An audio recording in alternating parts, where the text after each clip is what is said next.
2টা পত্রিকা নিউজ হয়েছে, 2টা পোর্টালে দেখলাম। এর বাইরে বাকি সাংবাদিক বন্ধুরা যে নিউজ করবেন সেটাও হয় নাই। এই যে প্রত্যেকটা ঘটনা আমরা রাস্তায় নামবো, প্রেস রিলিজ দেবো, তারপরে সাংবাদিকরা নিউজ ছাপাবে, আর নয়তো তারা তাদের হাত বন্দি। এই বাংলাদেশ আমরা দেখতে চাই নাই। নরসিংদীর খোঁজ নিলাম, অবাক করা ব্যাপার হচ্ছে শুধু ধর্ষণ না, ধর্ষণের পরে ধর্ষককে বাঁচানোর জন্য বিএনপির স্থানীয় একাধিক গ্রুপের লিডার, একাধিক নেতা একসাথে জড়িত হয়ে কমন ইন্টারেস্টে মিলিত হয়ে ধর্ষককে বাঁচাচ্ছে। আমার অবাক লাগে এই যে মিডিয়াগুলোতে তারেক রহমান কোন চেয়ারে রেখে কোন চেয়ারে বসছেন দেখুন, ভিডিও সহ ভিডিও আপলোড হয়, আবার আপলোড হয় তারেক রহমান দেখুন সচিবালয় থেকে হেঁটে হেঁটে যাচ্ছেন, সাথে মেয়েকে নিয়ে হেঁটে যাচ্ছেন। এই ভিডিও দেওয়ার জন্য সাংবাদিকদের সময় হয়, কিন্তু এলাকায় বাড়ির বাবার সামনে থেকে কিশোরীকে উঠে নিয়ে গিয়ে একাধিকবার ধর্ষণ করে হত্যা করা হয়। আর সেই ঘটনা স্থানীয় বিএনপি নেতা পুলিশকে ফোন দেয়, লোকজনকে ফোন দেয়, বাড়ির লোকজনকে হুমকি দিয়ে এলাকা ছাড়া করার ব্যবস্থা করে, তারপরে সামগ্রিক কাজে জড়িত হয় একাধিক নেতাকে, একাধিক গ্রুপ। মিডিয়া একটু ইনভেস্টিগেটিভ কিছু বের করবে সেই সুযোগ হয় না, এটা লজ্জা আমাদের জন্য।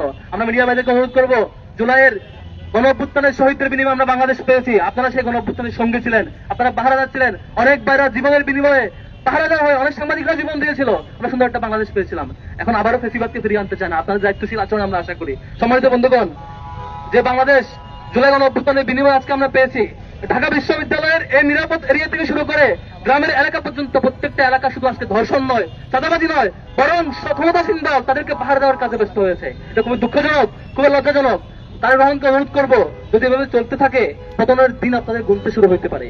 আপনারা যদি ক্ষমতায় থাকতে চান, ভালোভাবে চালাইতে চান, এখনই এই চাঁদাবাজ এবং দর্শনের ব্যাপারে সিরিয়াস হন। যদি সিরিয়াস না হন, এই যে ছাত্র দল থেকে শুরু করে স্থানীয় বিএনপি পর্যন্ত আপনার দলের প্রত্যেকটা পর্যায়ের লিডাররা এই যে চাঁদাবাজ এবং ধর্ষককে আশ্রয় দেয়, নারী হেনস্থাকারী প্রকাশ্যে ভিডিও পাবলিশ হওয়ার পরও তাদেরকে আশ্রয় দেয়, এই ঘটনা চলতে থাকলে এই চূড়ান্ত বিক্ষোভ, জনমনে যে বিক্ষোভ আপনারা লক্ষ্য করছেন, রাজু ভাস্কর্য থেকে এই বিক্ষোভ একেবারে তৃণমূল পর্যায়ে পর্যন্ত পৌঁছাবে। এই বিক্ষোভ শুধু সরকারের বিরুদ্ধে নয়, শুধু প্রশাসনের বিরুদ্ধে নয়, আপনার দলের প্রত্যেকটা কাজের বিরুদ্ধে যেতে বাধ্য হবে।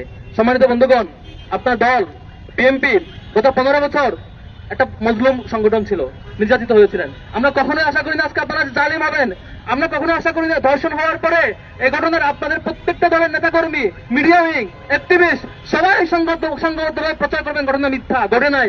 আপনারা জনগণকে কনফিউজ রাখবেন, পরে এক পর্যায়ে যখন ফাঁস হবে এই ঘটনা সত্য, তখন বলবেন আপনারা ধর্ষণের বিরুদ্ধে। তাহলে একদিন দুদিন কই ছিলেন, কেন এই ঘটনা মিথ্যা দাবি করেছেন?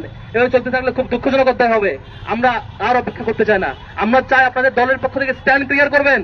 আপনাদের যেসব দলীয় নেতাকর্মীরা, নির্বাচিত প্রতিনিধিরা কিংবা দলের ক্যাডাররা দর্শনের পক্ষ থেকে তাদের বিরুদ্ধে যদি ব্যবস্থা না নেন, আমরা সংঘবদ্ধ হয়ে, আমরা প্রত্যেকটা ক্যাম্পাস মিলিত হয়ে বাংলাদেশের সকল ছাত্র জনতাকে ঐক্যবদ্ধ করে এই ধর্ষক চক্রের বিরুদ্ধে গণ আন্দোলন গড়ে তুলতে বাধ্য হব।